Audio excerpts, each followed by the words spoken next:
Hello and welcome to Teach Me School Stuff. In this video, I'm going to show you how to use Adobe Spark web page in order to create a multimedia presentation. So let's take a look first of all at what's available in Adobe Spark. You would get to Adobe Spark using your educator email. So if you're a teacher, you use your teacher email. If you're a student, you use your student email.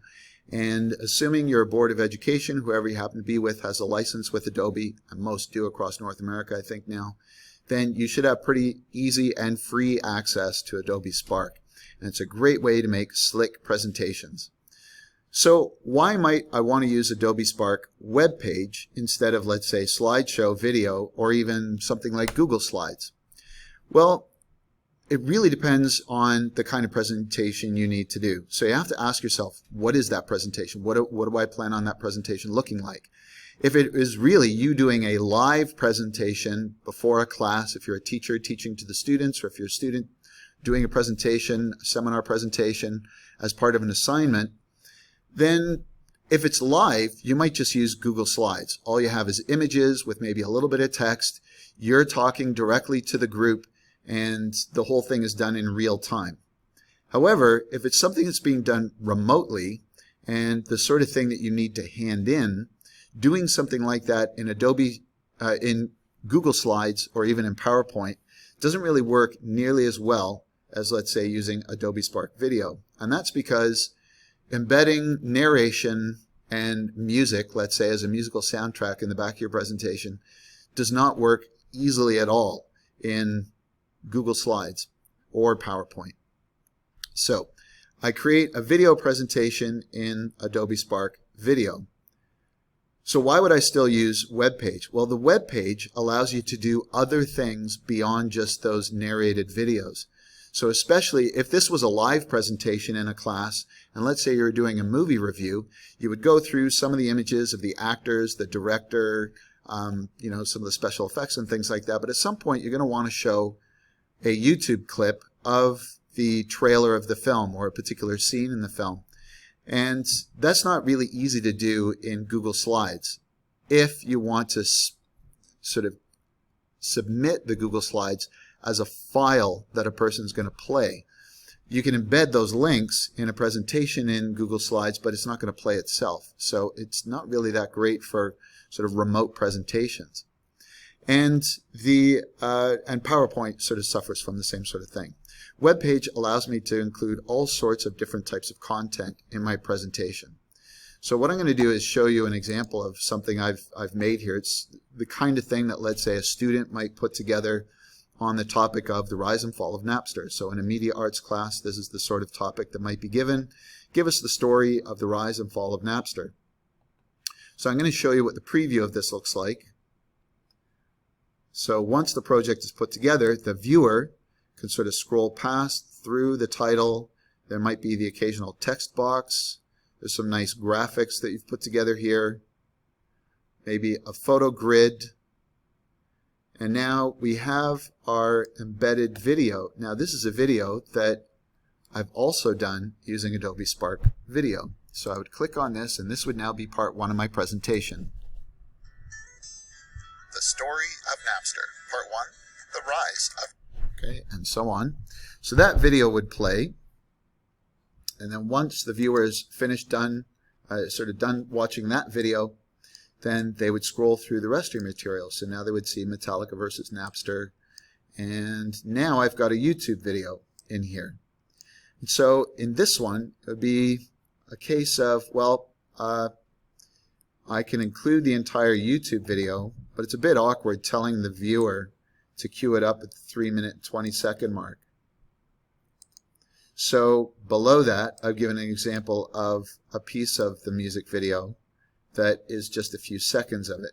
So 16 seconds somewhere in the middle of the song. So the viewer could get to that, and so on. So that's the basic content that I put into my presentation. The whole thing is presented in one web page. It looks very slick. It's a little smoother running than something like a Google Slides, which is kind of one slide after another. This just looks a little bit more slick. And there's some tools in here that make this easier to use than Google Slides as well. So let's take a look at how we might put something like this together. So within Adobe Spark, you would choose Web Page. And once that's selected, really it's just a matter of clicking on things and entering your material. You'd add your title, and then here's a plus sign to put a photo in. So in the background, at this point, I'm not going to go through some of my own photos, but, you know, let's just type in CD and see what I get. So there's a picture of CDs that could serve as the background of my presentation. And then I just scroll down, and there's my next plus sign, waiting to take the next piece of content. So once you know how to add content to an Adobe Spark page, really it's just a matter of creating the content that you want to put here and putting it in the right order. So let me talk now for a little bit about how I created some of that content. So if I go back to this, I can scroll back up, and you can see the sort of content. So I've already got my title page. So a text box, that's pretty easy. If you just click on the T for text box, you'll get a blank box. And the recommendation would be, once you've done that, would be to grab the text from somewhere else. So have all of the text for your web page ready to go, and then it's just a matter of copying and pasting it into those text boxes. For something like this graphic, this is a graphic that I actually made using Adobe Spark Graphic or Post. So let's take a look at that.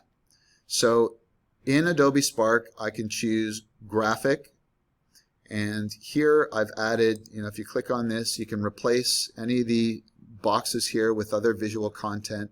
So replace, I could go to my Google Drive and get the images that I've got there. I could upload a photo from my computer, or maybe some of these other sites, depending on what it is I need to put together again. There might even be free photos available out there on the internet.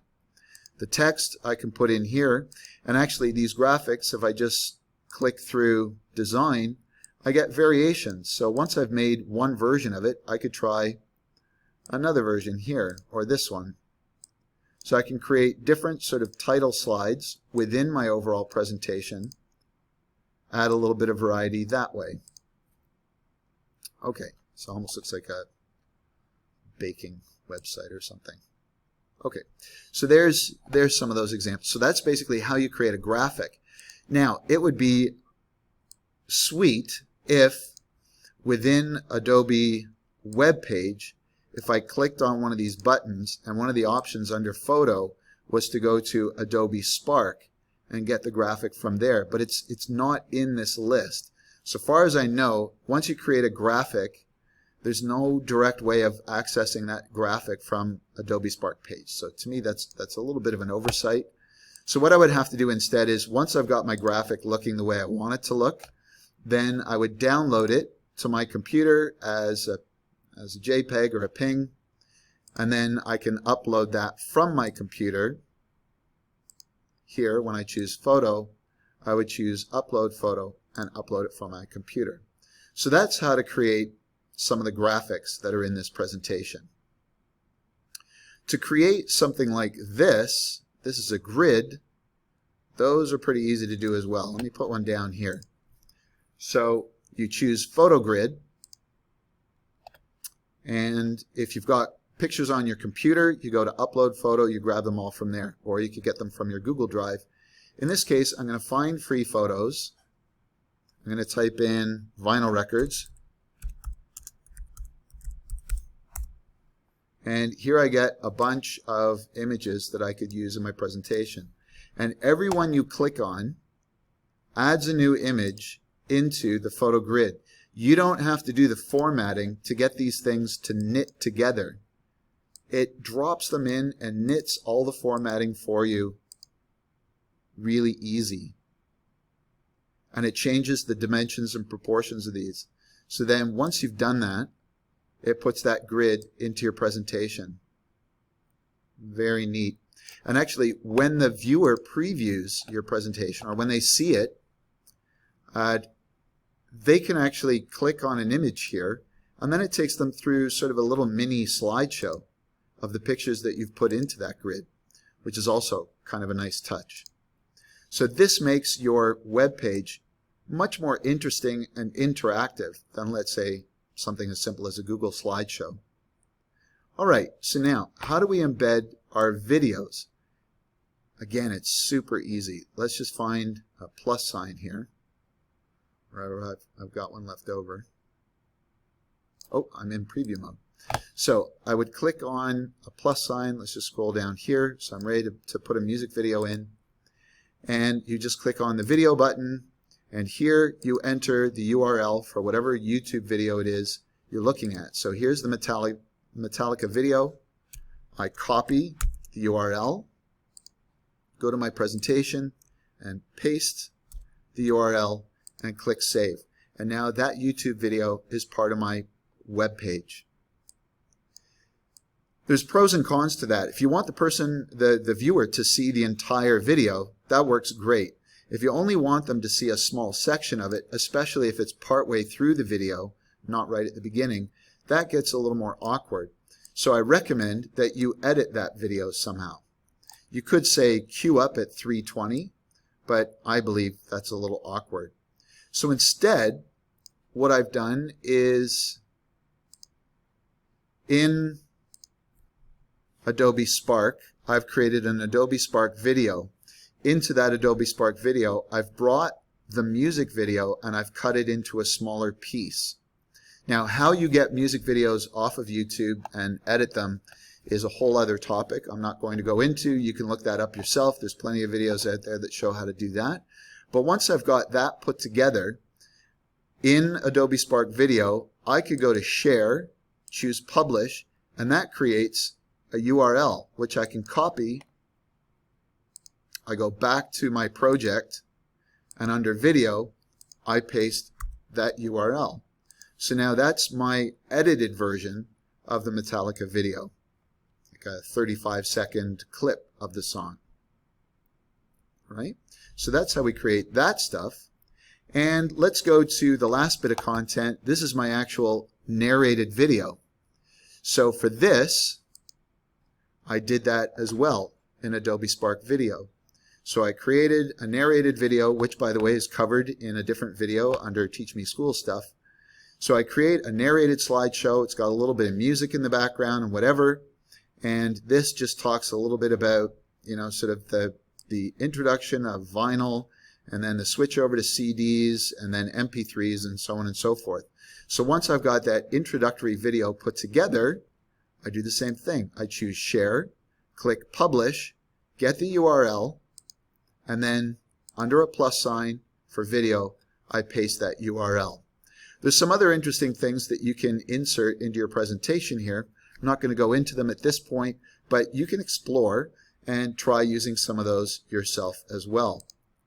So there we have it. There's how you create an Adobe Spark web page dedicated to a particular topic for presentation.